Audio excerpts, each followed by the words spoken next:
All right, guys. Today we're talking about fast food. Over a third of the U.S. population eats fast food daily. Every day that I had swim practice, which was 4 days out of the week, I would go to McDonald's before, go to swim practice, go to McDonald's afterward. Why do you guys think most people eat fast food?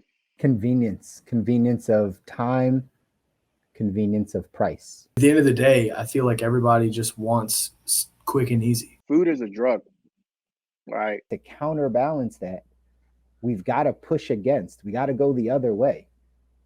Sometimes we got to go the extreme side. When we talk about fast food from this education perspective, we're actually also talking about it from a mental health education perspective. We can't change what McDonald's does, but what we can change is we can stop giving McDonald's our attention and our dollars. At what point do we all actually take that responsibility and say we're not going to support this industry anymore? Let's take responsibility for our lives. Stop stuffing your face and let your body take a break.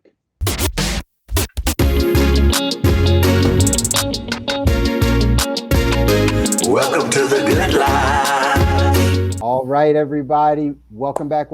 This is the Good Life Visual Audio Podcast. I got Stu here. Say what's up, Stu. What's up, y'all? Kobi is in the building. Say hey. What up, doe?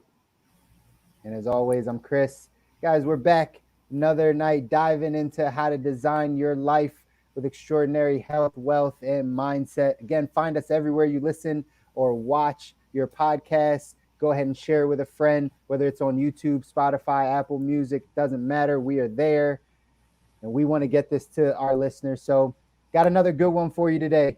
As always, it's a good one when we get to hear from none other than our resident health expert, Kobi. So let's dive in today, Kobi. Yes, that is you, sir. What are we talking about today? All right, guys. Today we're talking about fast food. And it's going to be very exciting. It's going to be very exciting indeed. In fact, Chris, before we get going today, actually, you were saying something in the pregame that I think is important. It's something that I didn't quite put together. I actually more knew from the real estate side of things. But as soon as you said it, I was like, oh, okay, yeah, that makes a lot of sense. So can you open up by explaining what qualifies from the restaurant point of view? What qualifies as fast food versus QSR versus, I didn't even know fast casual was a thing. So can you explain that? I think that'll be very helpful in our conversation today. Absolutely. And good place to start. Obviously, I have a restaurant background, so paying attention to the restaurant space. Those three things do sometimes get lumped in and categorized, but in general, those are three different segments of the restaurant world. So we have fast food. Fast food, think of it like your McDonald's, Arby's, Burger King, Wendy's, anything that has a drive-through typically. Okay, typically you have a drive-through, you can get in and out in 5 to 7 minutes, right? Just by going in. The food is normally very quick. That's your fast food. That is typical fast food. McDonald's, Wendy's, Burger King, all that good stuff.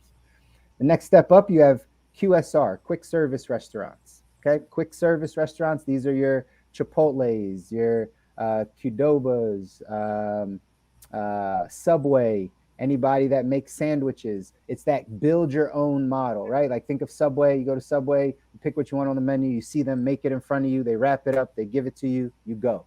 It's quick service. So that's your, like I said, Chipotle, Subway, all of those places. Then you have your fast casual. Fast casual is more like your Panera Breads, or any place that you go, you normally order at the counter. Sometimes now you can even order online.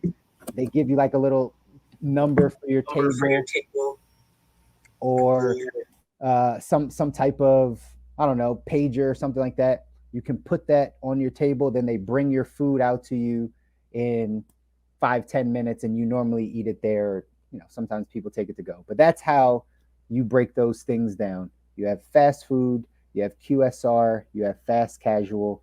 All of them are technically different segments of the restaurant world. So hopefully that helped. That is very helpful. And I think it's going to influence our conversation about fast food today because, probably like many folks, I'd lumped all of that into one category as fast food. Food you get very fast, kind of fast, and then not as fast as you might want it. So you go to the very fast options, right?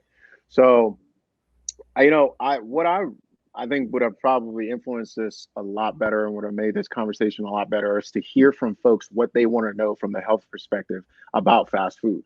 Because to me, I look at this and I think about this, and I was like, man, a lot of this stuff is fairly obvious, but maybe it's not. So I wanted to go through. I want to thank Himbo, our resident Himbo at Ash, for sending some images here. Now I want to go through and just chat about kind of the facts surrounding fast food, or what we've now realized it's not all fast food, but we're lumping into fast food, and then chat about it a little bit from a historical perspective, from a community like sociology type of perspective, and then I'd love to hear your guys' perspective as we go from there. Over a third of the U.S. population eats fast food daily. Now, I'll be curious how they're factoring this in. Are they taking? And then they go on to say here that most Americans, however, go to their favorite QSR. Thank you, Chris, for explaining that. Between 1 to 3 times a week. Now, I'm curious from you guys: is that normal for you? Is that less? Is that more? What is it for you, and what is it for people that you know? For me personally, it's a less, right? Like way, like I don't even think I would go. Well, I don't know. QSR maybe once a week. There might be probably not. It's probably a little bit less. Probably like twice a month ish on my side. But for most people, I can see how that would make sense. How, again, that's why these niches popped up. The QSR, it's like, hey, let me stop here for my family. Let me go here for lunch really quickly, or whatever the case is. So I can see that those numbers make sense. 1 to 3 times a week for your favorite QSR. And the fast food every day, you go to certain parts of this country, that's very possible. I'll just speak really quickly from my own story. Growing up, I was kind of taken care of by my grandfather, and he didn't cook. Like, he didn't actually cook meals, so we always had to eat out. I was a swimmer, and at the YMCA where I was swimming, there was a McDonald's right next to the YMCA. So every day that I had swim practice, which was 4 days out of the week, I would go to McDonald's before, go to swim practice, and go to McDonald's afterwards. Right? And it was a very normal thing. It was very, very normal. And so I can imagine that there's people out there, because that was semi my story. There's people out there that's the easiest, quickest way for them to get some food. And I can imagine that amount of people eat fast food every day. On my end, I probably hit a QSR maybe, I think I pretty much fit right in there, like 2 or 3 times a week. Fast food, like by the definition you mentioned earlier, man, that's got to be once a month, twice tops. Like, I really do not enjoy that from just like a conscious like guilt perspective. I mean, it might taste good sometimes, but what's interesting enough is you actually, the healthier you eat, you begin to have like a standard of, this just isn't it. Like, this isn't really food. I don't really feel any like nutrition from it. I don't necessarily get energy from it. You kind of like raise the bar. So yeah, I would say that's pretty fair. That statistic definitely lines up with me. Cool. And my follow-up question is, like, why do you guys think most people eat fast food? Convenience of time, convenience of price. That is all. Right? Like, I don't know that nobody's gonna well, I mean, somebody might say it tastes good. I guess McDonald's fries or whatever. I mean, I guess it tastes good for most people, but like, I'm sure the reason, I can make a big generalization here, guys, since we're making generalization, right? Make a big generalization that like 90% of people, 95% of people that are eating fast food are doing it because of some form of convenience, money or time convenience. That's it. Do you think, and Stu, go ahead and answer that before I ask my follow-up question. I think convenience is the number one. I think a general lack of appreciation for just how bad for you it is probably number two. But at the end of the day, I feel like everybody just wants quick and easy. So it's on the way home. It's almost everywhere. You can make an excuse to pick it up on just about any trip you have. You could be going to the grocery store and it's convenient for you to get fast food. So I think convenience nails it. Yeah. And from a price standpoint too, guys, you got to remember, like, a lot of fast food is in neighborhoods of, right, underprivileged people, or right, like lower socioeconomic groups or whatever the case is. That $5 goes a long way. I've been there. That $5 at fast food goes a long way. Yo, I've been there too, brother. I've been there too, for sure. And Chris, if you'll show that screen I'm sharing, Mhm. you guys hit it on the head there. Leading reasons consumers eat fast food in the United States as of 2020, it's convenience. Almost 72%. It's convenience. It tastes good and it's affordable. Come in, and it satisfies the craving due to stress, boredom, or anxiety. All come in. It's around second. Mm. That's funny. That's very interesting actually to know that, because the taste good part is something I threw out just immediately. Like, it won't take. But if you really think about it though, like people that like Chick-fil-A, like they really like it. Like it really is good to, like it really tastes good. And to some degree I like Chick-fil-A. I don't go often, but like I like it, right? It's good. But I completely threw that one out. The other two though, affordable and it's satisfying a craving due to stress, boredom, or anxiety, is so true. I actually talked to two specific people I know just over the past month that told me that that's why they ate poorly. One, because in his marriage, he's like, sometimes I'm like, man, that Whopper, right? And the fry and the Diet Coke, I've been having it since I was, right, coping back in high school. And so now I cope with that now. But I know it's not good for me. It's just I cope with it. So knowing that that's an actual reason, that's interesting to know. I'm sure many people out there actually eat for those reasons. And that's not super surprising at all. Without going too far into this, and is I raise something that I always say, which is food is a drug, right? And I think this right here is pretty clear on that. First and foremost, the convenient piece, right? As society gets more and more, as we get more pulled into more and more directions, we're looking for more easier and easier things to satisfy the things that we need to satisfy so we can keep working and running around the rat race. But the thing in terms of it tastes good, it's affordable, and it satisfies stress, cravings due to stress, boredom, and anxiety kind of go to the same thing, which is that food is a drug, and that we can get it very easily. It's very accessible. It's very acceptable. It's very, it's quick, right? And as an entrepreneur, as somebody who owns a fast food place or a quick QSR or fast casual, whatever you want to call it, serving food in general. If I know that to be true, my job then becomes, or what I'm going to inherently start to do, is to increase those factors. It's to increase its ability to satisfy craving. It's to increase its affordability. It's to increase the fact that it tastes good, at least superficially, to our taste bud. It's to increase each and every one of those things. And this is a question I want to hold for a minute here, which is it good or bad? Right? I want to hold that question for a little bit later. Is it good or bad?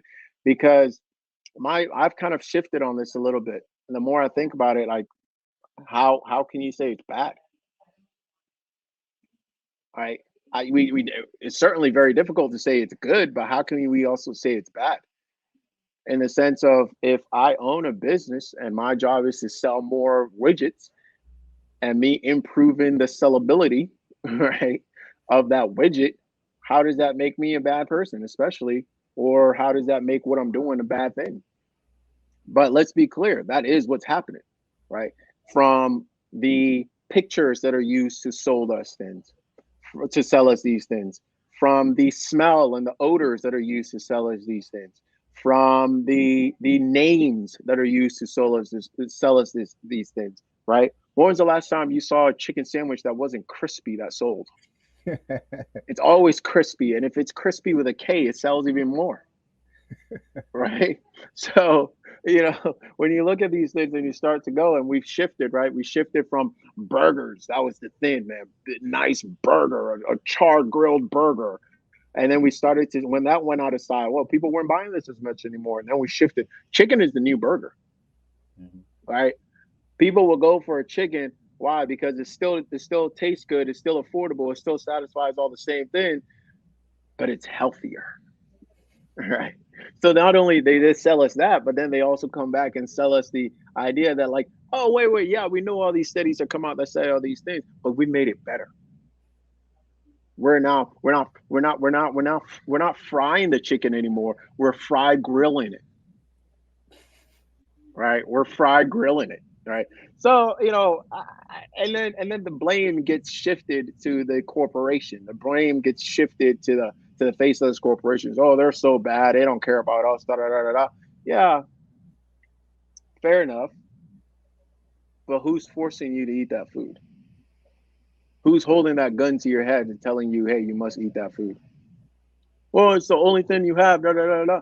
Well, I'm telling you right now, we can go to the root of the problem and address our addiction to food, period. Right. So it gets really tricky for me because I get it as somebody who grew up in a situation where we didn't have a lot of money. But see, the one thing my parents did, which I really appreciate till this day, is that they always cooked at home. Right. So for what it would take to go spend $5 at a fast food 5 times a week, that's $25. My mother would get a bag of jasmine rice and have us good for a month. For a month, where she was actually saving money. Always, hey, jollof rice is always in the fridge. What do you mean you hungry, boy? You better come on, man. Rice You better in go there. eat some of that. Stop playing. Fast food wasn't really a thing. And in fact, I always look at my siblings now because there's a big age gap. Look, I always look at my siblings now, and I'm like, y'all, like, they eat like maybe 2 or 3 times a week after practice because my mom's tired. She's just, you know, she's like, listen, I've been cooking for y'all for years now. You fend for yourself now, right? And I'm like, y'all are both lucky and not. Right. I didn't develop a taste for that stuff because my parents did that. And I could tell you guys had a few things you want to say about that. So let me do that. Stu, jump in, man. Go ahead. All right. So you're right. This is not as easy as people want to make it, where anyone that either owns or works in like a fast food restaurant is evil or bad. I do have concerns, and we've all talked about this before. This is not news to any one of us. I do have concerns over like the intent of those who seek to keep the education out of our schools as to how powerful the nutrition is on every other part of our body. Um, it's aggravating, and it's real easy for me to like take some type of high horse stance and say, man, you know, I decided to go out and create a company that I think provides value and actually helps people live like a happier, healthier life and enjoy their experience more. How could somebody else knowingly poison generations of people? The difference is it took a lot to get here, just like it took a lot for you guys to get here. Not every single person, I think, has the ability, or at least has not been taught how to run their own business, how to provide different things. Not everyone has been educated, a lot, including a lot of the people that work in these fast food companies, has not really been educated on just how bad this stuff is for people. Because it's often, I remember like when we were growing up, it was boiled down into calories so much, and it still kind of is to this day. You know, like all of a sudden 10 years ago, this massive like shift happened where it was all about the calories, because we were just thinking about, okay, if you're overweight or you're unhealthy, it's because you have too many calories, when the actual quality of the nutrition wasn't even an issue. So I think you're right. I don't think this is like an ethics thing as much as it is just a ignorance thing.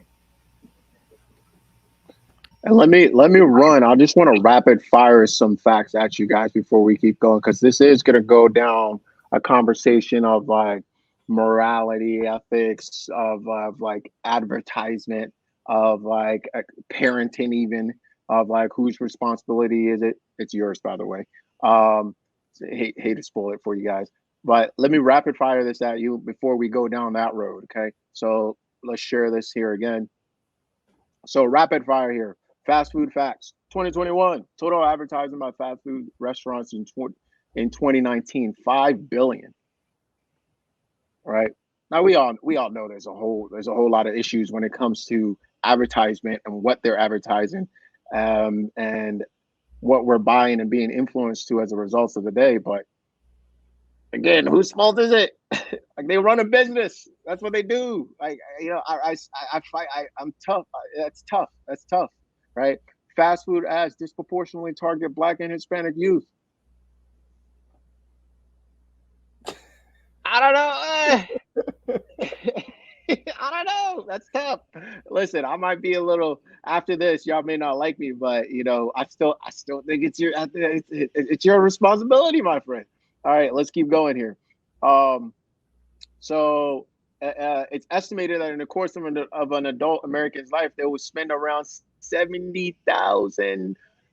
over $70,000 on fast food or take-home meals. That number is probably low. That is low. That's what I was gonna say. Over an American's life? Yeah. Over their life? There's probably people that do that. Adult. So I guess they're only hitting that.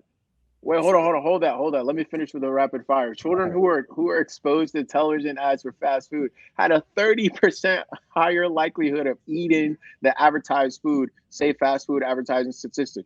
Oh, wait, what? You mean the advertising worked? Like, duh, right?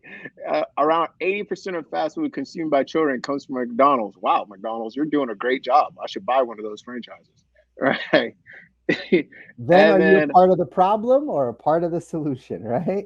You know what? I'm not sure this is not the snake swallowing its tail, right? Because I'm not interested in buying McDonald's franchise, guys. I'm more than half joking here.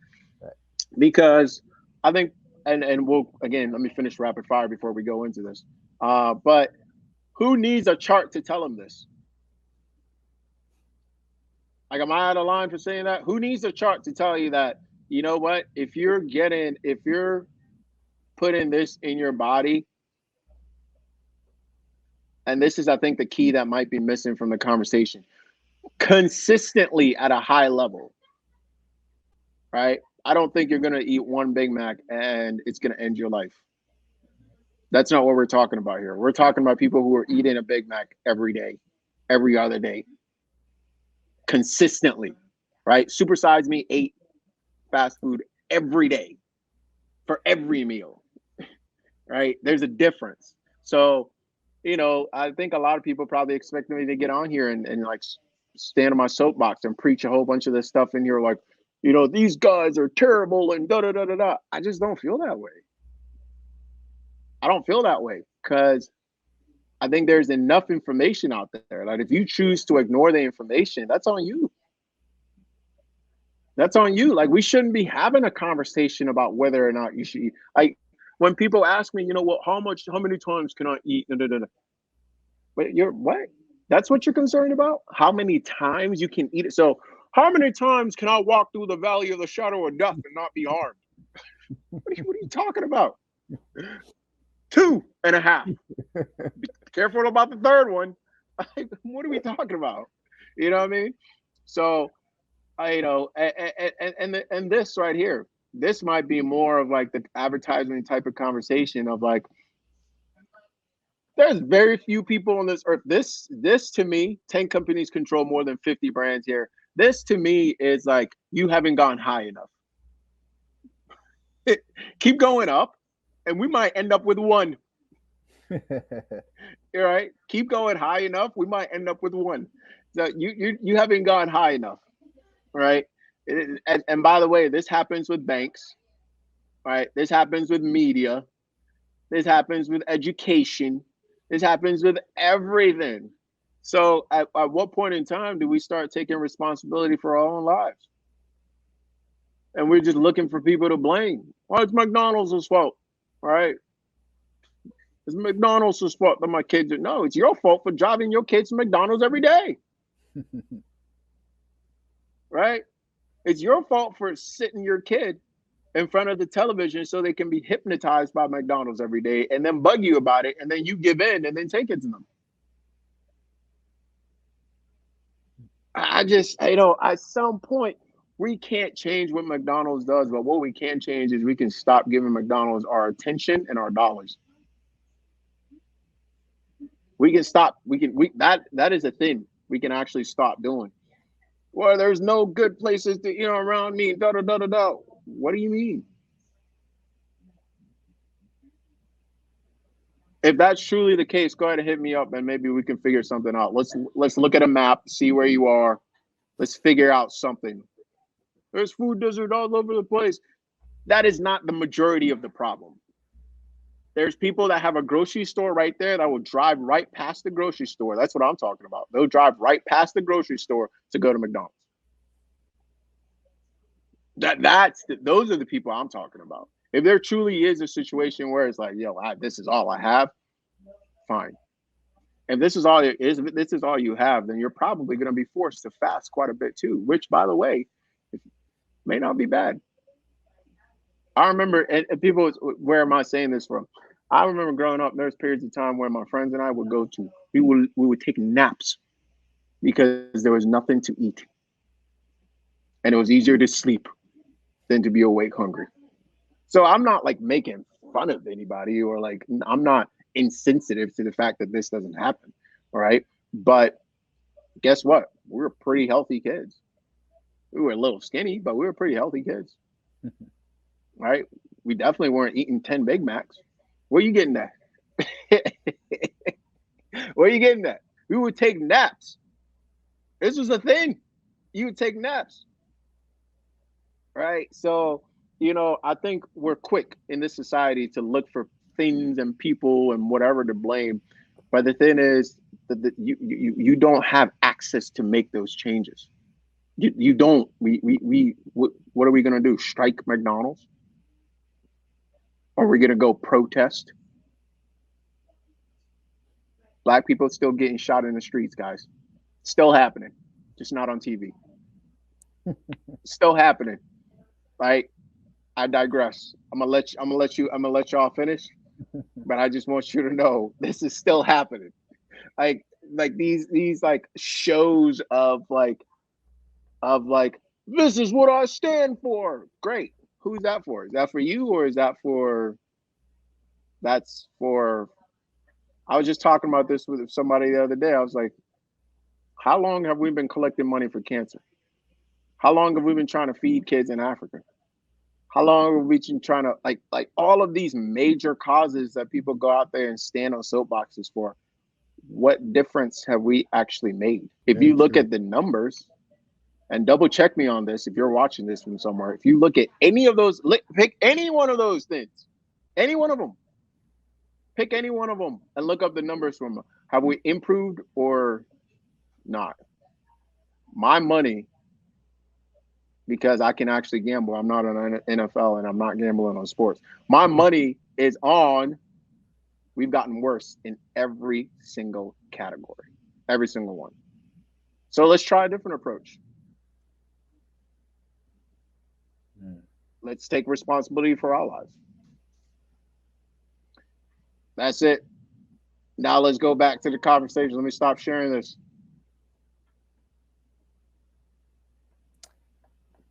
Listen, there's there's so much in that we can go in. I'll touch on two specific kind of topics that you talked about. The business side of things for that group of restaurants. What's funny is that picture you showed, those 10 restaurant groups that basically control all the rest. I was actively looking at investing in some of them like probably 5 years ago or so, right? Because I understand the Warren Buffett, right? Here's a money lesson for everybody, real quick sidebar. Warren Buffett always says that if you're going to invest in the market, right, you're going to buy a stock, that you need to understand first and foremost the industry that you're choosing. All right. So some people believe in tech stocks, but have never been in tech and have no idea how a tech P&L works or what the trends are in tech. So I would always look at restaurants because I know restaurants. So I would start looking at those groups, and I know that those groups, it was funny because Red Lobster used to be owned by Darden, and Darden sold it off to one of those other groups in there. And a lot of those companies do the marketing that we see on commercial, right? All the stuff that we start to see to get those brands out there. So from a business side, one of the things you talked about was like, they're doing their job. They're doing it well, right? Like from a business perspective, the fact that 80% of, kids that eat fast food are eating McDonald's, it's effective marketing. My daughter, case in point, my daughter's 4.5. We drive by McDonald's. Like she is very familiar with what the McDonald's logo looks like. She's very familiar that that's McDonald's. I don't know that she's ever eaten McDonald's. I know she's never eaten with me. My wife, I know she's been to Burger King here and there, right? I can't speak on it. I don't think that she's ever been to McDonald's, but right, just for the record, I don't know with 100% certainty. But I do know that she knows McDonald's, that logo, very, very well. Very well, right? And so they're doing their job from a business standpoint. I think, like you said, Kobi, we table that. Is it good? Is it bad? Do businesses operate well when they're hitting their target market and selling a bunch of, like, it's a good thing. Just like you said, if you're choosing to eat there, and this is where the second point comes in, something that you said, Stu, about like really getting this in the education system and really understanding that chart that you showed of like how all these things are affecting our body, the depression, the high blood pressure, all that stuff. That is the type of information that a child needs to have, that somebody that's learning about health or learning about what they're consuming or eating specifically, that's what they need to know. They need to know that, hey, these things can lead to this, right? It's not, when we're talking about, I'm thinking like, do we just hold this whole like fear campaign? Like, is that what does it for people on the food side to break an addiction? If we're talking about food being an addiction, how do we solve that problem of breaking the addiction? We just scare the crap out of everybody. Like, if you keep doing this, this is going to happen. This is going to happen. Is that the way to break the addiction, or is there another way? And I think if we start kids early enough understanding cause and effect, it's okay, right? Your metabolism, you might not see this right now, but here's what's happening inside, because your kid doesn't understand that just as much, right? They know they eat a Big Mac, nothing happens. They ate a Big Mac and they just go back and play and everything's cool. But if you can show over time what happens to the insides, what happens to your organs, what happens to your mind, what happens, then maybe that kid starts to think a bit differently, right? They start thinking a bit differently. So I think that point is incredibly important, making sure we're getting that information to the kids. And yeah, that's it. You touched on the mental perspective. And I think for me, that's the most important thing here, because we've all had our own priorities, but for me, like the mind and the state of the mind is the biggest one. So for my own personal experience, the healthier I've gotten, thanks to influences from Kobi and just like people in general. My old roommate used to make a lot of smoothies. Like the healthier I've gotten, the more clear everything is. The more clear everything is, just life in general is so much better. So when we talk about fast food from this education perspective, we're actually also talking about it from a mental health education perspective.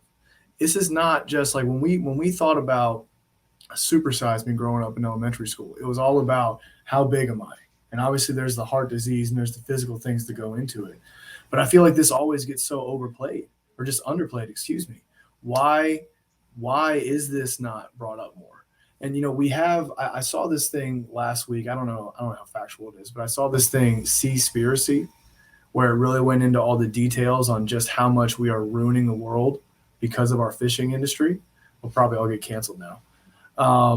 But it's the same type thing. Like, where do we draw the line between a Nazi training camp where somebody's just doing their job and the fishing industry or fast food? Like, at what point do we all like actually take that responsibility and say, like, we're not going to support this industry anymore?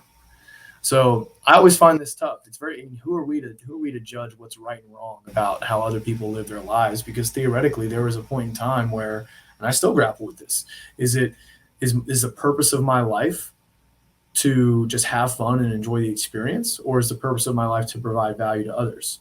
So if the purpose of life to many is just to have fun and enjoy the experience, you don't really give a shit when your time's up. Go eat all the hamburgers you want. Go eat all the McDonald's chicken tenders, like whatever.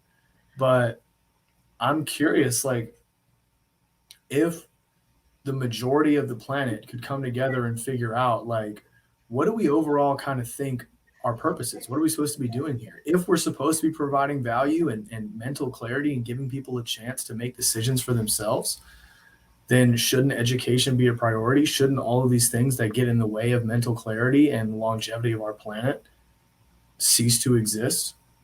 Do we eventually make this an ethical issue? I know we're kind of playing like devil's advocate. We're leaving it up to a lot of people to decide here, but I don't know. The more I think about it, like, if somebody told me I could never eat fast food again, I'd be on board. If somebody made that a law, I think I'd be like actually really okay with that. That's pretty different for what I usually advocate for. If you want to, I think you guys both said a lot of really good things. Let me come with this. If you want to make sure that it doesn't work, make it a law. And I say that because I just feel like we can't. This is coming from somebody who's literally dedicated my life in a lot of ways and educating folks on these things. And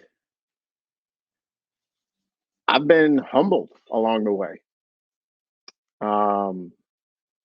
And I just don't think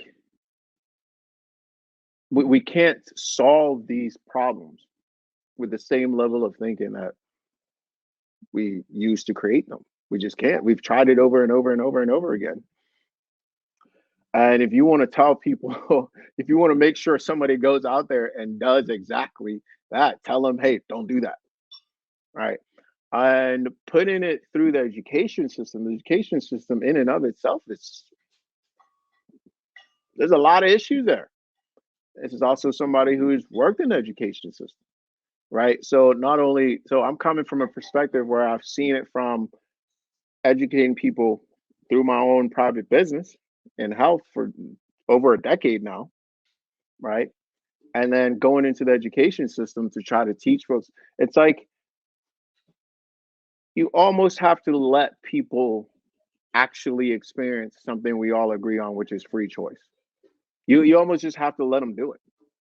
And not let them do it, but like acknowledge their God-given right to do so. And when it's time, or when they choose to seek another way, I'll be ready. We'll be ready. Right. But trying to force it on them, and I can't tell you how many folks just point blank don't care, dude. Yeah. Don't, that's cool. It's so funny. Yeah, if I die tomorrow, that's okay. I was just, how a lot of the health and wealth stuff parallels. Just had the exact same conversation on the money side. Oh, get out. Having a conversation. I forget who it was with. But we're talking about how do we get the youth to understand money earlier, because we feel like a lot of 18 to 23, 18 to 24, they're not conscious about money until they mess it up. And I told them this person the same thing. I was like, it's almost at a place where they have to mess it up to experience what it's like to mess up their credit or to blow a bunch of money or to not have savings, right? You have to kind of experience that stuff with money, so then you can start listening to the people that are giving you the wise advice, because you've already made the mistake. It sounds like you're saying the exact same thing. Like with health. Like, I can't force you to pay attention to money right now if that's not what you want to do. Like, just do your thing. As soon as you mess it all up and your credit goes to shit and right, you don't have savings and you're living paycheck to paycheck and you're like, what did I do? We'll be here and then we'll have a conversation. Now you'll be ready to take in the information. It's almost like a rite of passage. Like, you have to let people go through that place. So yeah, very similar. And this might be mental health advice for other health entrepreneurs, right? Who are like, How do y'all not understand this? What? Right? You have colon cancer because of this. Like, how do you not see that? You have heart problems because of this. You get, but so funny, like, I see people in those conditions having heard the message over and over and over and over and over and over again that would still make the same decision. So at that point, us making it a law, us forcing it out, us putting it out, that's a hindrance. There's a lot of laws on the books that honestly, quite frankly, shouldn't be on the books because they're just cumbersome for society. Because people are going to do it anyway. They're going to create a black market for it anyway. Pushing it on them. There's a lot of things we learn in school that are just, let's just let that go. Why are we forcing, like, I think in a lot of ways, and this is tough because I think in a lot of ways, I've like come back to the drawing table quite a number of times when it comes to this stuff to like, how do you really get this across? And also, is it our responsibility necessarily to get it across? Because also the goalposts has shifted over time. What we thought was, oh, this is the way to do it, has been systematically shifted over time. So for me, that's why I say it's always, I go back to the roots, and actually the roots are a lot simpler. And a lot simpler than we've made it out to be. It's not that, hey, you should never eat fast food. It's that, you know what? Maybe you shouldn't do that for every meal. Or maybe you can do it for one meal, but maybe you just have one meal.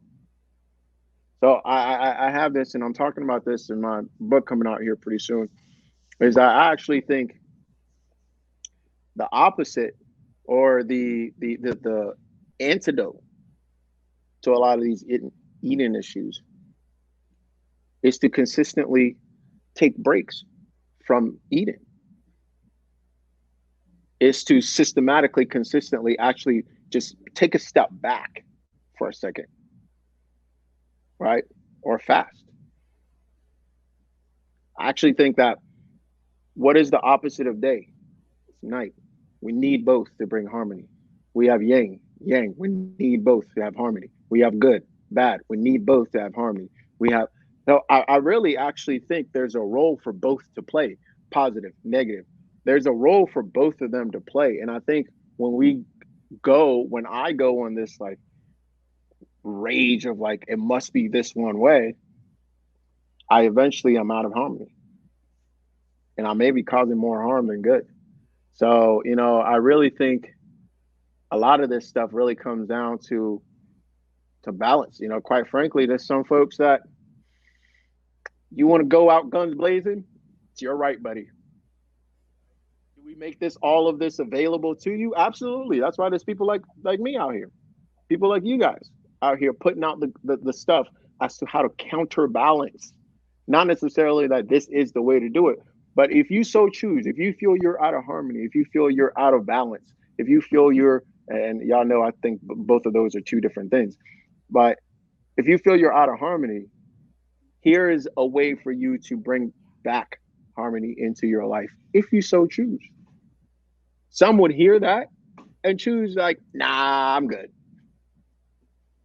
Because if that wasn't the case, our Instagrams and our social media will be blowing up. People are running to us like, hey man, I want this, I need this, right? That's not happening. I will probably get more followers if I start posting fast food today. If I started doing video, I would get more people. Take your shirt. All you got to do is take your shirt off and eat, or like hold a burger next to you. You're good. You'll get followers. That's the way it works, right? So like, whose fault is that? So I really think there's a level of like,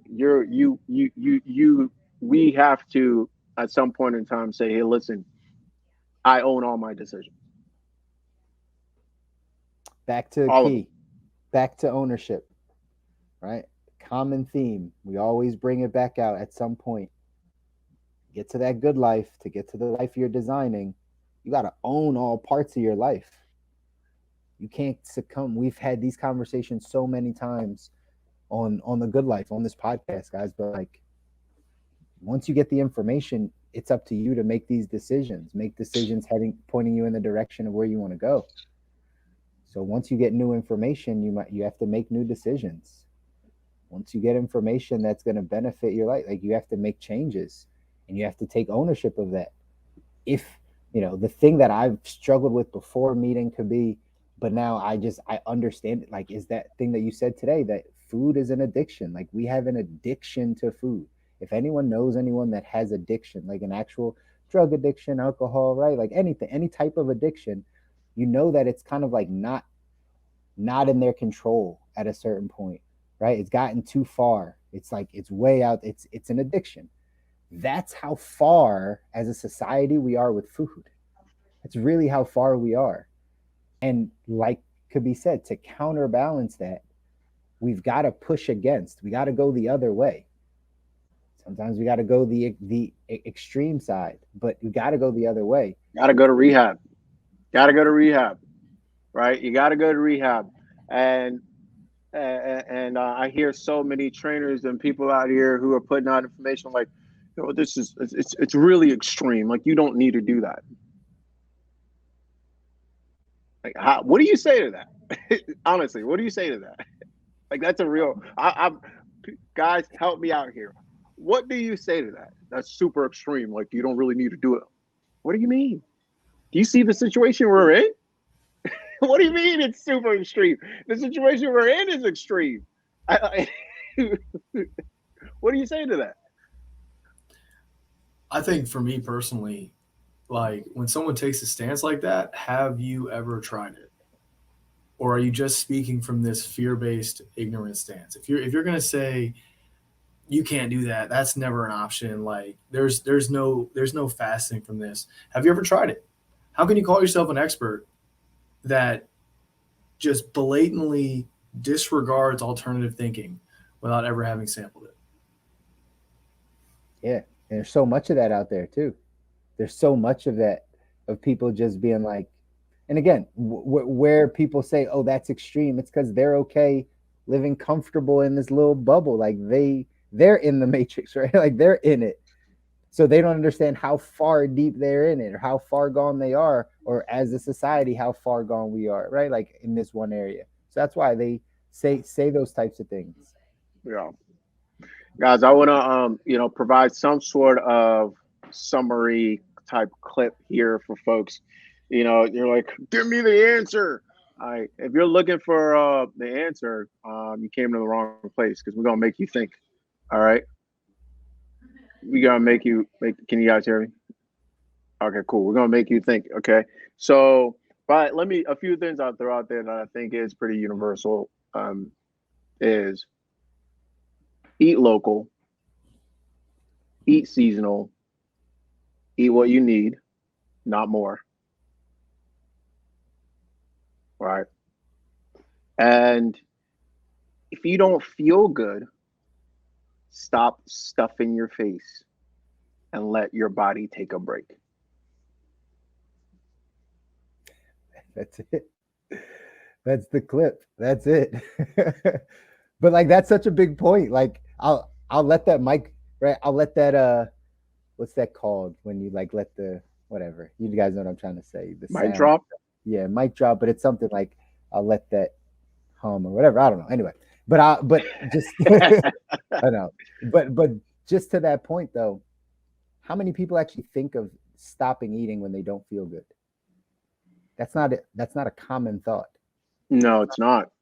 No, it's not. People, we do the direct opposite. The direct opposite. Oh God, you gotta eat something, man. You gotta eat something. Mom, do it for me. Do it for me, Mom. Right? Just some chicken noodle soup, please. True. I've been struggling to have this conversation with people, and they just look at me like I'm crazy. And I don't have the same level of history and background that you do studying this type of thing. So they're like, how do you justify this? And I was like, I don't know, man. You just have to try this alternative method of walking away from food for a while and just see how you feel. And they won't do it. They just simply won't do it. There's no chance. And you know, you gotta ask yourself, like, what are you afraid of? I might die. You dying now. No, Like, what do you mean? They're addicted. It's classic addiction symptoms. Oh, for sure. Like, For that's sure. the key. It's For classic, sure. right? Like, they sure. can't even fathom that. You talk to an addict about, like, just getting off of their drug, they're like, huh? Yeah, yeah. Like, yeah, sure, I get it, but Yeah, and this is what led me, like, to this point of, like, one day for me it clicked of, like, oh, it's an addiction. Like, one day it clicked, because what book are you reading that's telling you food is an addiction? You know what I mean? So, and this is I mean, I've done quite a bit of research out here, but where do you learn that? You learn that in nutrition school, right? I've read quite a bit of stuff, but one day it dawned on me after working with client after client after client after client and listening to the same objections over and over and over and over and over again, right? It's like, yo, people are really fighting this. Like it's really important. It's like this is and observing a couple of things. One, observing how we treat babies, right? I remember, how often, like, one of the primary things parents fight with young children about is eat your food, right? Chris, you're a parent. You probably know this. I'm not yet, but I've been a child. That's one of the number one things. mm-hmm. For what? The child is going to die, right? And then that's also how people. It is kind of what we think, though. It is kind of what we think. Like, we kind of do believe that because there's no manual to raising a child. There's like you just don't know. So like you think like malnourished, right? Malnutrition is a thing. It's like, oh, I didn't feed her enough of this, so she's gonna get sick. Like that's a real parental thought. It's a real. I get that, and I get that, and maybe that's another book we got to put out here, or another series we got to put out here. Your child will not die. Right? I love that. I was thinking the same title, bro. I was like, the title is "Your Child Will Not Die." That's it. And I think that's so critical. But the thing is, it's the direct opposite. Before, if we really look at history, before white coats started to really intervene and stick themselves in the situation, like, children really are born with manuals. The manual's internal. They'll tell you exactly what they need if we just learn to listen. Right? They'll tell you, just like our bodies will tell us what we need if we learn to listen. Now, we can train our bodies out of that so that it no longer speaks to us. But once we give it a break, it actually returns back to its innate programming. Now, depending on how far you've gone, you might need a longer break than I do. But see, I've gone 40 days, 45 days. That doesn't mean it doesn't happen anymore. It just means it happens less frequently. So the difference between, and I look at, a lot of these pages out here, like Healing by Declue and a bunch of these other pages out there, and John Rose and a lot of like great people out here. The main difference hopefully you'll see, like, from carrying someone from I always mess this up, but diverticulitis versus colon cancer is the length of time that you fast. And not necessarily like you take this one herb or this one thing. It's like how deep do you go? Right? There's some few things that you do, but a lot of the things I cover in my Solid Food Vacation Juice Feast that a lot of you guys are now very privy to, it's a lot of the same protocol. You just do more of it, longer, with maybe one or two additional things. Let me ask you just a question. That's gross. I just looked that up. That's nasty. It is. It's pretty gross. Let me ask you this question, because I think there are probably some people that are listening that might have this question. I've gotten this question before, specifically for you. Could be like, is there a too far gone point to start fasting? If like you're at, like, cardiovascular disease and high blood pressure and diabetes. You're already on a bunch of medication. Like you're in that world. Is the way to come back by fasting, solid food, vacation, juice, feast? Is there ever a time you're like too far, too sick, so to speak, to come back? Like if someone's actively going through cancer or, again, any crazy health treatments, is it still for them to do the same thing, or does the body work differently? Yeah, I think that's a great question, and it's a question that has a lot of people kind of like on the edge of their seats, like, oh yeah, this is the one. That's good. This is the one right here, right? Guys, I don't think those situations should be treated lightly. I know we all have loved ones that go through the situation. It's really tough to see. It's really tough to go through it yourself, obviously. But I'll say this: it's not that it's too late. It's that the process must be approached with a greater attention to detail. Got it. That's my best answer. Because if you're that far gone, you have two choices. You either approach it with a greater level of detail, or you throw in the towel. And it is your right to make either choice. You could say, hey, listen, give me the thing that gives me comfort right now. And you know what? Whatever else comes, let it come. That's your right. But if you want to reverse the situation, no, there is no too far. It's just with a greater level of detail and for a longer period of time that we fight that you have to take that on to make the thing. Because that means, see, the thesis of that, all of that is the root cause is still the same, right? When we drill deep enough, it's still the same. So it's a question of have you gone far enough, right? And we get really nervous because, see, what's really interesting, and I'll throw this back at you guys here, is that we think it's normal to lose. Nobody cries. Nobody's like, or maybe people cry, but this is what I mean. Nobody's like devastated. That's like, man, the chemotherapy didn't work. But if you go to a holistic individual, right, doctor, healer, whatever you want to call it, and that doesn't work, it's a travesty. You should have gone with chemo. Do you guys know what I'm talking about? Yeah. It's right. Why? It's the narrative. Yes. Right. Why? Why does that narrative exist? Because one looks like you tried everything you could and you couldn't bring them back. That's just kind of the way the cookie crumbles. Oh, no. And the other one is like, oh, you're crazy. You're a nut. Yeah. So that you see what I'm saying? Mm-hmm. I don't know where that comes from. And I think there's... Like, I don't know, but I understand it's the power of, right, the medical industry and, you know, what they've kind of, how they've positioned themselves as like knowing all. And so people would take chemo treatment as like the top, like this is the best thing for that.